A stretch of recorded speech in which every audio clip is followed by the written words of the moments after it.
할렐루야. 아멘. 주님의 이름으로 축복합니다. 주 안에서 건강하시고 늘 복되고 아름다운 삶이 되시기를 주님의 이름으로 축복합니다. 코로나에 감염되지 아니하고 끝까지 안전하게 건강하게 승리하시기를 축복합니다. 가정에도 하나님의 평강이 함께 하시고 직장과 사업체, 직장 외에도 여러 계획 속에도 하나님의 도우심과 인도하심이 함께 하시어서 늘 승리의 간증이 풍성하시기를 주님의 이름으로 축복합니다. 아멘. 오늘은 이제 8월 마지막 주일이죠. 이 주 지나면 이틀쯤 후에는 이제 9월이 또 시작됩니다. 참 세월이 빨라요. 저희가 매월 마지막 주일은 거의 이제 가정의 주일에 이렇게 같이 예배드리고 있어서 가정에 대한 말씀을 좀 드리게 되는데, 오늘도 이 아가서 말씀을 통해서 그렇다고 해서 꼭 가정의 문제만이 아닙니다. 내 삶의 문제이기도 하고 또 우리 교회 문제이기도 하고 또 이 나라 이 민족의 문제일 수도 있고 여러 가지 문제가 될 수 있죠. 속담에 그런 말이 있습니다. 받을 마늘 도둑이 소도둑된다. 천리길도 한 걸음부터다. 호미로 막을 것을 가래로 못 막는다. 되로 주고 말로 받는다. 그 성경에 보면 내 시작은 미약하였으나 내 나중은 신이 창대케 하리라. 이런 말들의 공통점이 뭘까요? 별거 아닌 것, 작은 것 같았지만 나중에 그게 크게 된다는 것. 좋은 일에서 크게 되면 감사하고 안 좋은 일에서 크게 되면 낭패와 실망입니다. 가정이고 교회고 개인이 인생이고 간에 때로는 작은 것, 별거 아닌 것 가지고 그거 무시하다가 큰 낭패를 당하는 경우들이 있습니다. 오늘 우리가 읽은 말씀 보면 작은 여우를 잡아라, 작은 여우를 잡아라 15절에 그렇게 말씀하십니다. 여기 작은 여우가 영어 성경을 보면 리들 폭시즈, 그러니까 아주 작은 여우들입니다. 작은 여우들을 잡아라. 복수예요, 복수. 작은 여우가 한두 마리가 아닌가 봐요. 작은 여우들을 잡아라. 그러니까 종종 우리네 가정을 파괴하고 우리네 교회를 파괴하고 우리네 나라를 어렵게 하고 우리네 인생을 파괴하는 것이 어떤 굉장한 큰 원인에서 시작되기보다는 별거 아닌 것, 소홀할 수 있는 것, 뭐 그 정도쯤이야 라고 별로 관심이 없었던 것들이 하나의 원인이 되어서 결국은 큰 결과를 초래할 수 있다는 거예요. 그러니까 우리가 큰 것 같으면 긴장을 하고 거기에 대책을 하겠는데 별거 아닌 거니까, 작은 거니까 그냥 소홀히 하다가 큰 낭패를 당하는 경우들이 있다는 거예요. 오늘 성경 아가서를 쓴 솔로몬은 작은 여우 몇 마리가 들어와서 큰 포도원을 다 절단내는 것을 본 거예요. 그래서 작은 여우들을 잡아라 그렇게 말하고 있습니다. 우선 본문 10절에서 14절까지 보면 저는 이 구절을 묵상하면서 우리나라의 대표적인 모 가수가 불렀던 노래가 하나 생각났어요. 저 푸른 초원 위에 그림 같은 집을 짓고 사랑하는 우리님과 한백년 살고 싶어. 저는 많이 타락을 해가지고 대중가요를 좀 부를 줄 아는데 여러분은 생전 잘 모르죠. 여러분 맨날 기도만 하시고 맨날 성경만 읽기 때문에 이 노래가 생각나는 만큼 지금 현재 아가서 2장 10절에서 14절까지는 아주 아름답고 아주 행복한 그런 모습이 펼쳐지고 있습니다. 여기 보시면 나의 사랑하는 자가 내게 말하 이르기를 나의 사랑은 나의 어여쁜 자야 일어나 함께 가자. 나의 사랑하는 자가 내게 이르기를 내 사랑 내 어여쁜 자야 일어나 함께 가자. 함께 가자. 겨울도 지나고 비도 그쳤다. 그 추운 겨울, 그 몸이 움츠러드는 겨울, 여러 가지 인생에 또 겨울이 있지 않겠습니까? 사업에도 겨울이 있겠고 가정에도 겨울이 있을 수 있겠는데 이 겨울이 지났다. 비도 그쳤다. 이제는 뭐 좋은 일만, 흔히 우리가 말하는 꽃길만 걷게 됐다는 거예요. 그러면서 지면에는 꽃이 피고 새가 노래한다. 무화과나무 꽃은 무화과나무 푸른 열매가 익었고 포도나무 꽃 피어 포도나무가 꽃이 피어 그 향기가 가득하다. 바위나무 떨어진 밀한 곳에 있는 나의 비둘기야. 내 부드러운 소리를 듣고 싶다. 내 아름다운 얼굴을 보고 싶다. 얼마나 구구절절히 사랑이 넘치는지 은혜가 넘치는지 그저 평생 살아가면서 이런 말만 듣고 이런 말만 하고 살면 얼마나 좋겠습니까? 너무너무 아름다운 한 편의 그림을 보는 것 같습니다.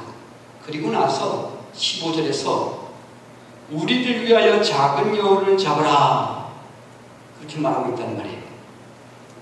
그렇다면 이 행복한 부, 이 아름다운 동산을 파괴하는 그 여우가 뭘까요? 크고 아름다운 가정을 파괴하는 이 여우가 뭘까요? 이 복된 인생을 파괴하는 여우가 뭘까요?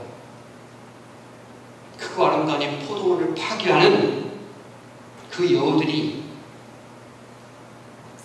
포도원만 파괴하는 게 아니라 때로 우리네 가정, 우리네 교회, 우리네 나라, 우리네 인생들을 파괴할 수 있는 작은 이유가 있다는 거예요. 그게 뭘까요? 저는 첫 번째가 나 자신이다 라는 생각을 합니다. 작은 이유는 다른 사람이 아니라 바로 나다. 작은 여우는 밖에 있는 게 아니라 내 안에 있다. 내 안에 있다. 어쩌면 내 인생에 있어서 가장 큰 방해꾼은 나일 수도 있다는 거예요. 밖에 저기 있는 게 아니라 내 안에 저기 있는 거야. 그래서 작은 여우는 나다. 내 가정의 행복을 깨는 사람이 바로 다른 사람이 아니라 나일 수 있는 거예요. 우리 교회를 그 평화를 깰 수 있는 사람이 다른 사람이 아니라 바로 나일 수 있다. 나일 수 있다. 그래서 잠언서 4장 23절에 무릇 지킬 만한 것 중에 내 마음을 지키라. 생명의 근원이 이에서 남이라. 내가 내 마음 하나 지키지 못하고 내 마음 하나 다스리지 못하고 내 감정 하나 통치하지 못하고 막 살다가 망하는 경우가 있다는 거예요. 여러분, 이스라엘 초대 왕이었던 이 사울이라는 사람, 자기 마음 하나를 지키지 못해서 망합니다.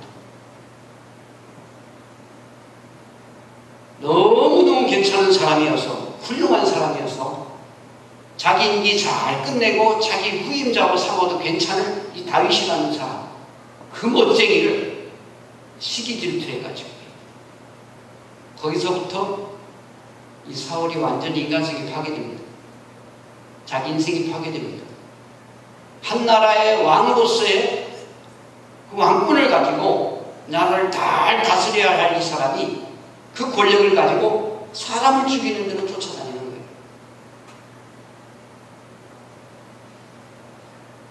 그러다 결국은 스스로 망합니다. 그가 원수되었던 다윗이 그를 죽인 게 아니에요. 자기 스스로 망합니다. 자기 스스로 죽는 거예요. 다윗은 사울을 죽일 기회가 2번씩이나 있었지만 죽이지 않습니다. 부하들이 따라다니는 부하들이 장군님 명령만 하십시오. 이미 대선이 기울었습니다. 장군님도 이미 왕으로 기름 부음 받지 않았습니까? 다윗의 인생을 보면 3번 왕으로 기름 부음 받잖아요. 첫 번째가 베들레헴에서 한 소년이었습니다. 두 번째가 유대인의 왕, 세 번째가 통일왕. 이제 사울이 죽고 나니까 통일왕국을 이루면서 이스라엘 왕으로 3번 기름 부음 받는데 이미 2번째 기름 부음 받은 이 사울이라는 거예요. 이제 바로 다윗이라는 거예요. 그를 따르는 장군들이 장군님 이미 대선은 기울었습니다. 이제 왕이 장군님의 시대가 열릴 겁니다. 이미 왕으로 기름 부음 받으셨으니 명령 한마디만 해주십시오. 내가 단칼에 2번도 칠 수 없습니다. 이러고 달려들어도요. 다윗은 그러지 마라. 그러지 마라. 하나님이 기름 부어 세운 종인데 내가 어떻게 함부로 하겠느냐. 하나님이 알아서 하리라. 그건 하나님 건데 내가 건너면 안 된다. 하나님이 알아서 하리다. 그러면서 말리는 거예요. 말리는 거예요. 어찌됐건 다윗은 사울이 원수로 여기던 그 사람에 의해서 죽은 게 아니에요. 자기 스스로 자기를 다스리지 못해서 비참하게 망하고 마는 거예요. 여러분 예수님의 12제자를 보십시오. 12제자로 부름받는 것 자체가 얼마나 큰 영광입니까? 거기다가 가룟 유다라는 사람 12제자로 부름받았을 뿐만 아니라 유다라는 이름이 얼마나 좋은 이름입니까? 유다 지파. 하나님을 찬양한다. 하나님을 찬양한다. 정말 좋은 이름 가지고 이름값을 못한 사람인데 그는요 평소에 물질이 너무 약한 사람. 근데 12제자 가운데서도 재정을 또 맡았던 사람이에요. 근데 그 재정을 슬금슬금 그냥 자기 생각대로 막 빼먹는 거예요. 그 성경에 다 있는 말씀입니다. 나중에는요 은 30의 자기 선생님, 원래 이 가룟유다 예수님이 하면서 주님이라는 말을 단 한 번도 해보지 못한 사람이기 때문에 선생님이라는 표현에 랍비어 선생님이라는 표현을 했거든요. 그럼 자기 랍비를 자기 선생님을 은 30을 팔아넣은 겁니까? 자기 하나 관리하지 못한 사람, 물질에 굉장히 연약했던 사람. 그러니까 가룟유다의 적은요 다른 데 있는 게 아니고 자기 안에 있었던 거예요. 자기 안에. 그도 결국은 비참하게 인생 끝나고 납니다. 나중에 은30을 팔았던 것에 너무 양심의 가책을 느끼면서 은30을 갖다가 그냥 제사장 뜰에 내던지고선 가서 자결하고 끝납니다. 자살하고 끝납니다.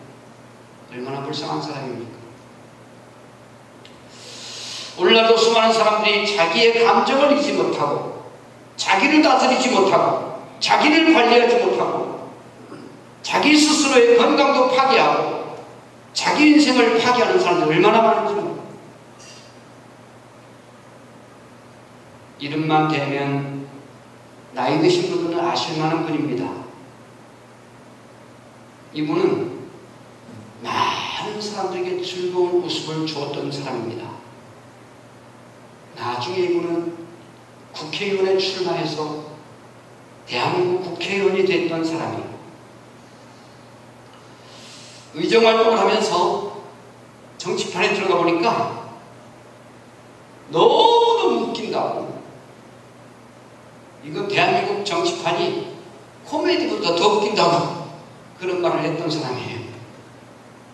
국가로부터 국민훈장, 보란장까지 받은 분이십니다.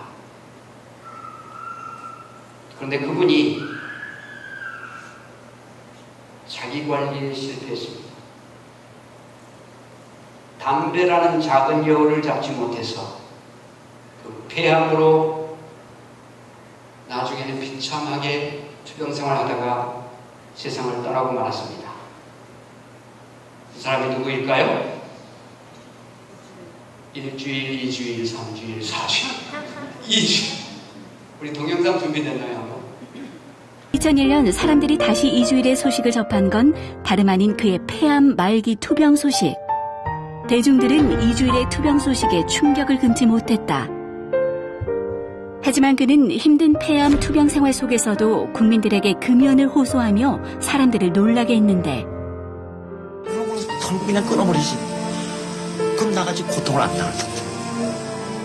이 얘기를 난 정말 꼭 국민들이 알아듣고 같이 동참해줬으면 좋겠어. 그는 앞장서서 금연 광고에 출연하기도 했다. 담배 맛있습니까? 그 독약입니다. 저도 하루에 2갑씩 피웠습니다. 이제는 정말 후회됩니다. 1년 전에만 끊었어도 말입니다. 흡연은 가정을 파괴합니다. 국민 여러분, 담배 끊어야 됩니다. 이주일은 담배의 유해성을 널리 알리며 수많은 사람들에게 금연을 권장했다.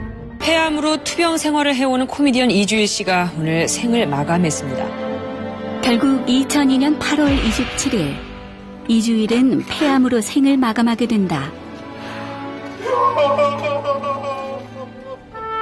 그의 죽음이 믿기지 않은 많은 사람들, 많은 이들이 이주일의 죽음에 안타까움을 금치 못했는데, 담배 아니었으면 이주일 씨가 20-30년 살았을 겁니다. 혹시 우리 교인들 가운데 담배 피는 분 계시면 아주 오늘부터 끊으십시오. 백해무익입니다. 한 분도 안 계실 줄로 믿고, 그거 성경에 보니까 먹어서 배부르지 못할 거 먹지 말라고 그랬습니다. 그거 먹어서 배부른 것도 아니고 배만 망가지는 건데, 그거 하나 먹고 오면 무슨 인생을 어떻게 살겠습니까? 그렇지 않습니까? 세상이 얼마나 험난하고 결단하고 나갈 일이 한두 가지가 아닌데, 내 인생에 이까지 담배 하나 못 끊는다면 내가 뭘 하겠는가 한번 생각해보고, 진짜 저도 젊었을 때는 좀 교회 다니기 전에 담배 좀 피웠습니다. 그때 220원짜리 한산도가 220원이었어요. 이거 얘기 듣고 웃으시는 분들은 옛날 사람들이. 근데요, 딱 교회 다니면서 내가 이거 하나 못 끊으면, 하루에 한 갑씩 피웠지만 내가 이거 하나 못 끊으면 내가 인생이 앞으로 구구장창 긴 인생을 어떻게 내가 살아가겠냐 하고 그냥 과감하게 끌어 던져버렸습니다. 제가 동대문 시장에 있을 때 보니까 이제 그 미원회사에 다니시면서 이제 가끔은 이제 이렇게 덤핑 물건도 잡으시고 뭐 이렇게 활동하시는 분이 계신데, 그분이 늘 담배를 꽂고 다니세요. 그런데 담배를 피우는 거 한 번도 못 봤어요. 왜 그렇게 담배를 이렇게 꽂고 다니시면 이렇게 고객들 만나면 대접하기 위해서 하는 거예요. 대접. 그럼 선생님 안 피우시면 안 피우는데, 전에도 안 피우고, 아니 전에는 잘 피웠는데 끊었대. 어떻게 끊으셨습니까? 근데 이분이 그때도 그런 말, 결단하고 그냥 끊어버렸대.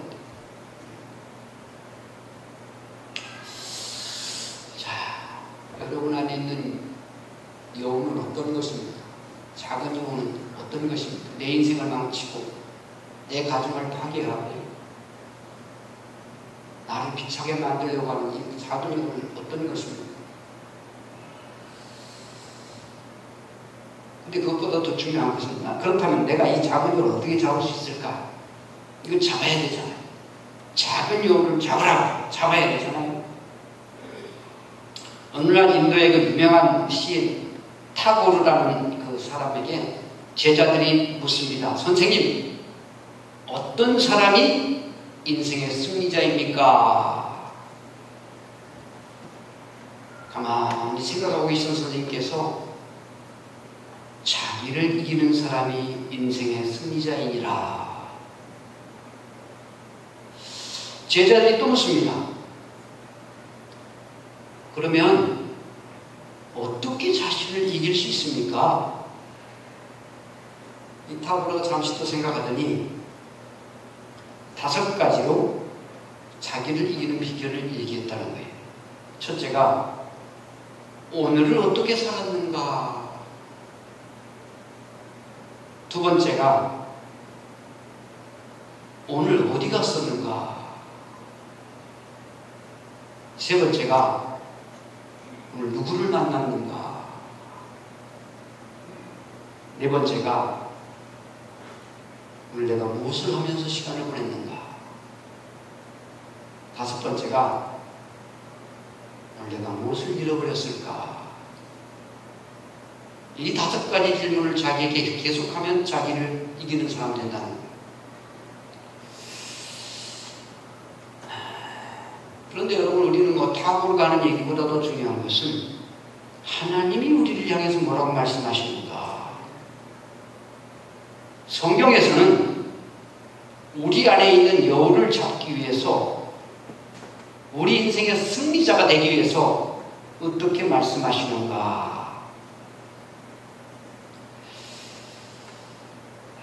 성경을 보면요, 자기 인생의 여우를 잘 잡아서 아주 성공적인 인생을 산 사람이 있어요. 그런 사람 많지만 대표적인 사람, 시간이 많지 않아서 딱 한 사람만 소개한다면 사도 바울이라는 사람입니다. 이 사람도 연약한 사람이었습니다. 허물이 많은 사람이었습니다. 단점이 많은 사람이었습니다. 그래서 갈라디아서에 보면요, 내게는, 갈라디아 교인들을 향해 하는 말이, 내게는 너희들을 시험하는 것이 내 몸에 있다. 그런데 너희들은 그것을 없이 여기지도 아니하고 무시하지도 아니하고 나를 그리스도와 같이, 하나님과 같이 영접하였도다. 너희의 복이 지금 어디 있는가? 너희가 할 수 있었더라면 너희 눈이라도 빼어서 나에게 줄 수 있었을 것이다. 그게 큰, 갈라디아의 큰 복이라는 거예요. 그러니까 이 바울은요, 허점이 많은 사람, 완벽을 추구하는 사람이면서도 허점이 많은 사람이었어요. 자, 그런 사람이 어떻게 자기를 이기고 인생을 성공적으로 정말 기독교 역사에서 가장 위대한 사람 중에 한 사람으로 설 수 있었을까? 그 첫 번째가 예수 그리스도로 거듭난 사람. 거듭나야 합니다. 우리 모두는 예수 그리스도로 거듭나야 합니다. 아멘. 거듭나야 합니다. 거듭나지 않으면 하나님 나라 볼 수 없습니다. 교회를 뭐 열심히 다녀서 뭐 그냥 천국 가는 게 아니고 예수 그리스도로 거듭나야 합니다. 거듭나야 합니다. 예수 만나기 전에 바울이라는 사람 본래 이름은 사울이었습니다. 사울. 그런데 그가 예수 만나고 거듭나면서 이름이 바뀌었습니다. 바울로 바뀌었어요. 바울로. 바울이라는 이름의 뜻은 지극히 작은 자라는 뜻입니다. 사울이라는 이름의 뜻은 큰 자라는 뜻입니다. 큰 자.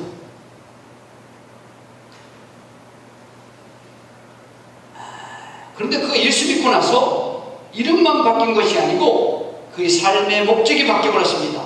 그의 삶의 방향이 바뀌어버렸습니다. 그의 삶의 가치관이 바뀌어버렸습니다. 예수를 핍박하던 사람이 예수 전도자로 바뀐 겁니다. 예수 그를 영접함으로 하나님의 자녀로 거듭나시기를 축복합니다.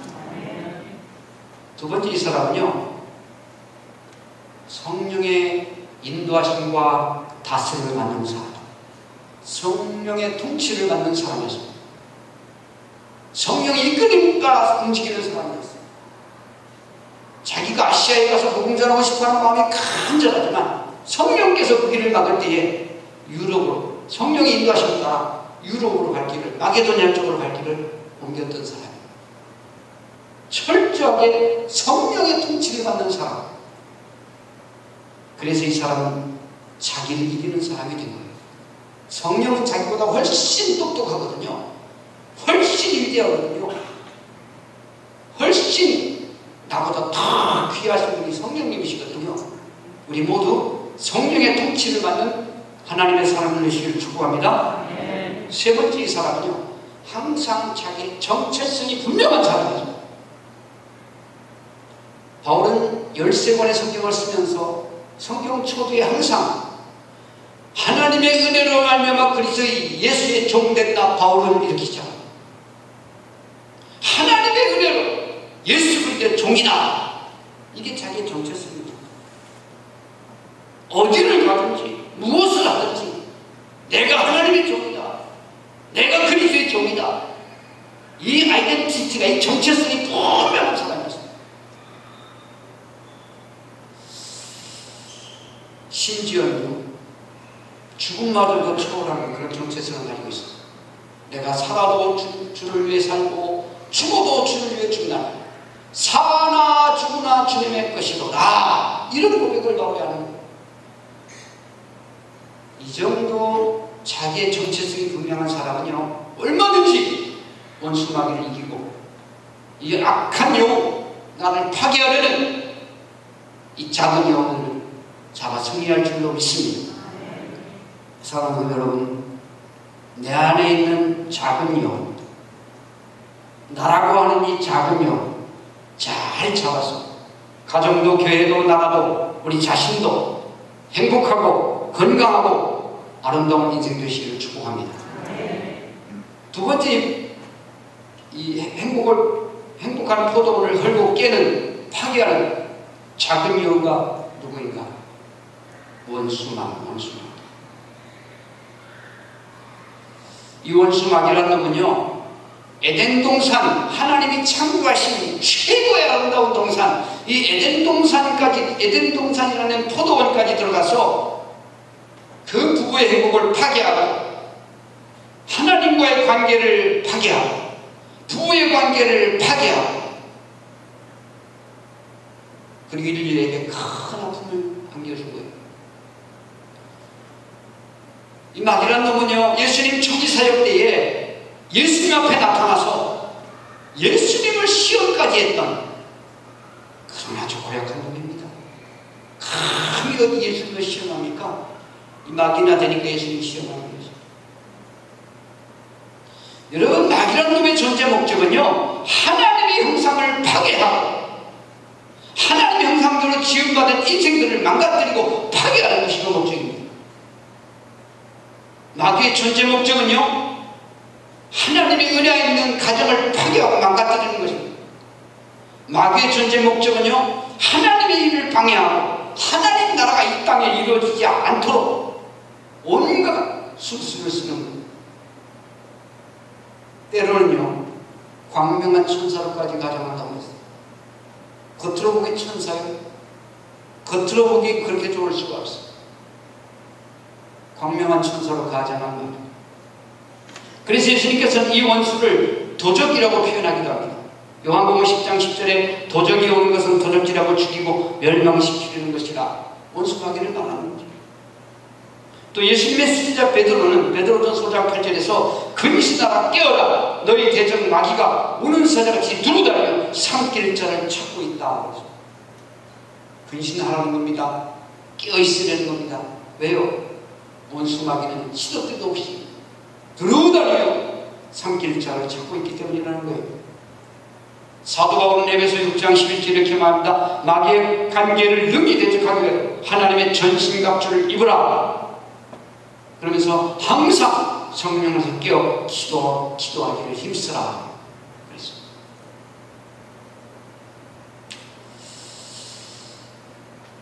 이렇게 원수 마귀가 이제 아주 못된 녀석이에요. 포도원을 다 파괴하는, 내 인생의 포도원을, 내 가정의 포도원을, 내 나라의 포도원을, 내 교회의 포도원을 파괴하려고 아주 작정하고 덤비는 이가 이 원수마귀라는 거죠. 그렇다면 이 원수마귀를 어떻게 이겨내겠습니까? 원수마귀라는 이 작은 영을 어떻게 잡아야 되겠습니까? 첫 번째요, 하나님의 말씀으로 원수마귀를 이길 수가 있습니다. 예수님도 시험 받으실 때에 세 번이나 똑같이 기록된 하나님의 말씀을 적용하면서 원수를 놓으십니다. 기록되었을 때, 기록되었을 때.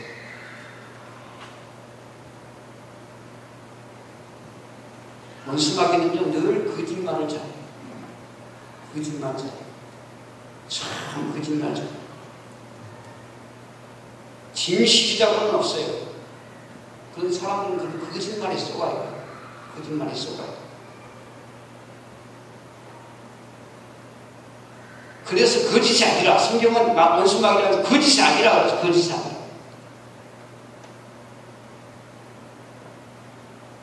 그리고 아주 간교하게 미혹하는 광명한 천사로 가장해가지고 아주 좋은, 아주 선한, 아주 착한 사람처럼. 그러나 여러분, 원수마귀는요, 자기의 목적을 이루면 더 이상 착하지 않아요. 더 이상 선하지 않아요. 더 이상 관심 갖지 않아요. 그 목적 이루기까지만 아주 관심 갖고 선하고 착한 척, 좋은 척 하지만요, 그 목적 이루고 나면, 보세요. 거짓된 이단이라도 보세요. 나를 포섭하기까지 아주 간쓸게 다 빼줄 것 같이 그렇죠? 내가 포섭되고 나면 그 후에 딴 사람,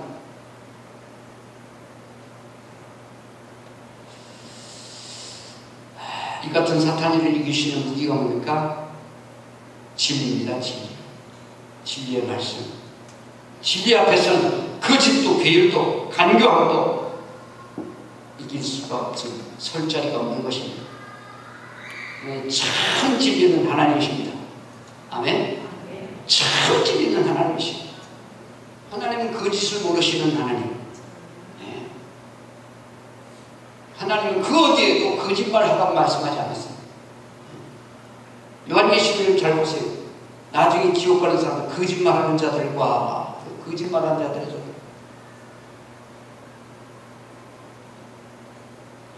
진리의 말씀으로 어둠을 물리치고 빛의 사자들도 승리하시기를 축복합니다. 원수마귀를 이기시고 승리하시기를 축복합니다. 말씀 위에 굳게 서서 내 뜻 버리고 감정을 버리고 말씀에 선 불완전한 믿음 완전해지고 찬송가의 가사처럼 말씀 안에 승리하시기를 축복합니다. 두 번째, 원수마귀는요, 기도로 이길 수가 있습니다. 원수마귀는 기도하는 사람 무서워합니다. 그래서 에베소 6장 11절 마귀의 관계를 능히 대적하기 위해 항상 성령 안에서 깨어 기도하게 하기를 힘쓰라. 옛날 성경에는 무시고 성령 안에서 깨어 기도하라. 주님께서도 제자들을 향해서 너희가 마귀의 시험에 들지 않기 위하여 깨어있어 기도하라. 깨어있어 기도하라. 마태복음 13장 보면 가라지 비유가 나오죠. 거기에 그 가라지는 원수마귀가 뿌렸다 그러죠. 원수마귀가 뿌렸다. 언제? 잠잘 때에, 주인이 잠잘 때에, 영적으로 잠들어 있을 때, 깨어있지 못할 때에 원수마귀가 틈탄다는 거죠. 늘 기도하고, 여러분 집에서든지 직장에서든지 어떤 사업체에서든지 늘 기도하고 깨어있기를 축복합니다. 늘 기도하고. 그런 뭐 늦게 예수 믿고 늦게 이제 공부를 하면서 정말 그 나중에 하다가 안 되니까 이제 대입 검정 때 그때 학력고사였죠. 학력고사 보기 전에 학원에 좀 다니고 그랬는데 학원 다니면서는요 늘 학원에서 기도 공부 시작하고 공부하기 전에 기도하고 다른 애들이 이상하게 그걸 말고 나는 기도하는 거예요. 기도. 하나님이 저를 붙들어 주시는 늘 깨어 기도하면서 승리하시길 축복합니다. 한 가지만 더 말씀드립니다. 원수마귀를 이기는 비결은 뭘까요? 이 원수마귀라는 이 작은 여우를 잡아내는 비결은 뭘까요? 에베소 6장에 보면 하나님의 전신갑주를 입으라고 말씀하시고 그 전신갑주 가운데 하나가 뭐냐면 믿음의 방패를 가지라고. 믿음의 방패. 믿음이 이길 수 있습니다. 믿음이 이기는 겁니다. 내 힘으로 되는 게 아니에요. 우리 대장 되시는 예수를 믿고 그 주님을 앞세우고 나갈 때 우리 능히 승리할 줄로 믿습니다. 원수마귀는요 여러 가지 공격이 많아요. 크고 작은 많은 공격을 우리 믿음의 방패가 클수록 다 안전하게 막을 수 있지만 믿음의 방패가 너무 손바닥만 작으면 그 불화살들 다 어떻게 다 막아내겠습니까? 바쁘게 움직여도 어느 날 어느 한순간에 그만 불화살이 내 몸에 박힐 수 있다는 거예요. 그런데 믿음의 방패가 크면 그냥 앞에 딱 놓고 그냥 뒤에 가만히 있으면 되는 거예요. 주님은 큰 믿음의 삶을 기뻐하십니다. 내 믿음이 크도다. 내 믿음대로 될지어다. 주님 그러신다. 주님께 칭찬 듣는 믿음, 큰 믿음, 원수 마귀를 능히 이기는 믿음, 나 자신을 능히 이기는 믿음, 죄악을 능히 이기는 믿음, 환경을 능히 이기는 믿음 가지고 승리하시길 주님으로 축복합니다. 아버지 감사합니다. 원수 마귀는 우는 사자같이 두루다리며 삼킬 저를 찾고 있는데 이 거대한 포도원을 허는 이 작은 영들 잘 분별하는 지혜를 주시고 잘 막아내게 하시고 잘 잡아내게 하시고 그래서 믿음으로 승리하는 하나님의 사랑을 되게 하옵소서. 예수님의 이름으로 감사하기도 하옵나이다. 아멘.